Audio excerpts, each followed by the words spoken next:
Hi guys, and welcome to AirAbility. I hope everybody's living the airgun dream out there, as I am here. So welcome to AirAbility HQ. And this week I'm going to be talking about ordering my new Tilly benchrest stock. And I know the first question you're going to say is, why does that man need another benchrest stock? Well, as you know, I got a second Anschutz action last Christmas, and it's currently being housed in an aluminium Warren Edwards stock. But I must admit, although that's a fine stock, I do prefer the original Tangerine Dream stock that Tilly Gunstocks made me. Now, but there are also some things about the original stock that I love, and there's some things I want to change. So I've been having a word with Tommy at Tilly Gunstocks, and we've kind of come up with an idea of what we're going to do for the new stock. The overall main thing we want to do with the new stock is reduce weight. So it gives me more scope to put things like heavier scopes and things like that on the action. It just gives me more opportunities to change things around. Because at the moment I'm only 17 grams under the light varmint class weight limit. So I'm a bit close there, as you can tell.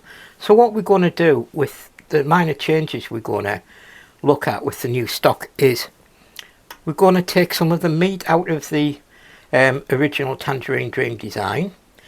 Where the stocker wraps around the cylinder, we're going to reduce the height of that to reduce the amount of wood used.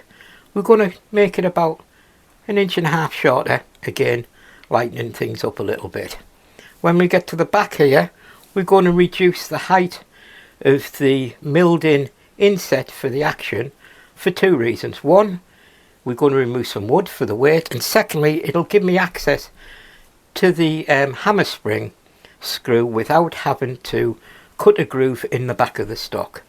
And then as we move back here, we're going to thin down the height of the butt underneath the cheek piece to reduce weight, and also put a lighter cheek piece on, slightly less wood in the cheek piece. For instance, this cheek piece weighs about 250 grams, which is quite a bit when you're trying to get in under light varmint class. And remember, I'm one of the few shooters that shoots with a cheek piece, so that's 250 grams that other people don't have to contend with.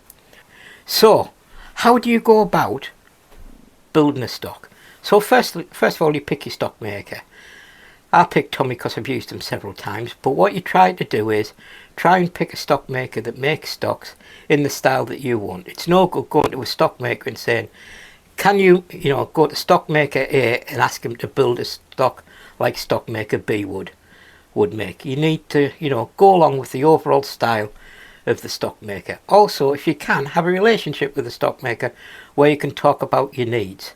And I'll tell you how I start things off with Tommy, and I'll tell you the story of how this stock came about.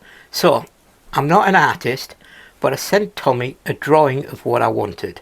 And the overall need, as I said, was to reduce weight. And I said, Tommy, can I have it no more than 1.6 kilograms? Any lighter would be a bonus, but 1.6 kilograms would allow me to put a heavier scope on the rifle. And Tommy said, yep, let's have a look at that and we'll see what we can do. So we had a few ideas, and Tommy told me where he could save some wood and not reduce the rigidity of the stock and the usefulness of the stock and the feel of the stock. So, this awkward drawing was going to start taking shape in the stock. So first of all, Tommy, he gets the blank and he cuts out the rough shape of the stock, of your stock, of what it's going to be. And as you can see here, this is a rough cut out of the main stock without the cheek piece. And then the work begins. So he then mills out the middle of the blank to receive the Anschutz action. Now, when Tommy does this, there's two things to note. One, he mills it out only for an Anschutz action. It's absolutely beautifully done. To be honest, they look as good inside as they do outside when you see one of his stocks. And he also has his own way of fixing the action into the stock, which allows the cylinder and the barrel to float without the need for that barrel band. And I think that, really does help with accuracy. So there you go. He starts off cutting the, milling the insert for the stock. And then as you can see here, he then starts trimming off the extra wood and things start to take shape. One of the other things I decided I wanted was a accessory rail all the way under the stock, which would allow me to put a block for the bench rest on, and it would give me some flexibility of where that block was going to be on the rifle. And also, using the accessory rail, I could add more heavier weights underneath there, so I could get it right up to light varmint class limit, or even extend the weight of the rifle into heavy varmint class. It's all about options, this stock. Trial and error. Let me, be able to try more things to see what works and see what doesn't. So as you can see here, he's offering up the accessory rail to the underneath of the stock, and there we go. The accessory rail's been recessed into the stock, and as you can see here at the top, there's the first stock bolt hole there. So things are starting to take shape. And all the way through the process, Tommy was sending me pictures of the weight of the stock to show how, as the stock got built and the wood was carved away from the blank, the stock got lighter, and we could make sure that it was under the 1600 grams that I wanted.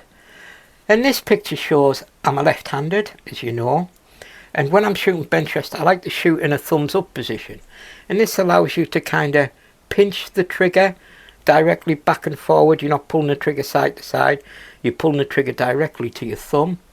And the way Tommy does this is that he has a blank he kind of has a mock-up that he did for me for one of my other stocks, and he's kept that mock-up so he knows what fits my hand. My hand is roughly the same size as his as well, so this is what he comes up with. And this will be the third thumbs up grip that he's made for me, fourth thumbs up grip that he's made for me, so he's got it about right now, and I'm really looking forward to it. And as you can see here, he's checked the weight again to make sure the weight is under the 1600 grams, and things are looking good. Now here we are, he's just recessing the cheek piece riser into the stock here, and there you go. That's what the insert would look like before you put the aluminium in. And also you can see the top view of the thumbs up grip is starting to come together there, and you can see where my thumb will go when I'm shooting the new stock. So there we go, he's checking again now. So we've got the aluminium on the scales, we've got the stock without the cheek piece on the scales, and we're at 1435 grams. You'll notice a sheet of carbon there, and the sheet of carbon is there because he's going to make a butt pad out of carbon rather than the aluminium one usually found on bench rest stocks, which again will save me more weight. And there we go, things are starting to take shape there. The carbon butt pad is actually on the stock there, and he's making it fit the stock perfectly. So there's the first look of how the stock is going to be when it's finished without the cheek piece. And as you can see, I like the the way it shows the straight lines of a bench rest stock at the front and the back with the linear flat look of the laminates, and then the way the arrows of the laminate come out and the swirls etc. as it goes into the grip. I love the two different types of look there on that stock, and that's one of the things I like about Tangerine Dream, and I'm pleased he's managed to take that forward into the new stock. And one other thing about Tommy, when he's making a stock, yes, you get the finished product, but it's all about the journey for him as well, and me talking about it, knowing you're getting the stock made from a canny guy who's going to do the best he can for you. And the tools he uses are precious to him. For instance, this plane on here is over 100 years old, and it's I understand it's one of his favourites. So there's another shot of the recess for the cheek piece aluminium hardware, and as you can see, the thumbs up grip is really starting to take shape now, and it's pretty much towards the end of the shaping process. And I've been babbling on now for nearly 10 minutes. So as you can see here, this is probably the last photo before Tommy starts to apply the finish to the stock. And as you can see here, there's a beautiful contrast from the flat benchrest part of the stock, the back and the front, and those beautiful laminates being shown off to the full over the grip and the cheek piece, etc. I'm really happy with this, and as you can see, I'll show you a quick picture of Tangerine Dream. You can see that there's a lot of meat out of the wood has gone with this stock, and we've pared it down to the bare minimum.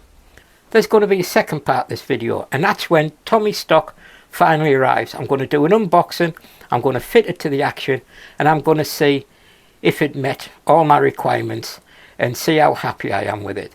So until then, you take care guys, and remember, always have a safe backstop. Bye bye.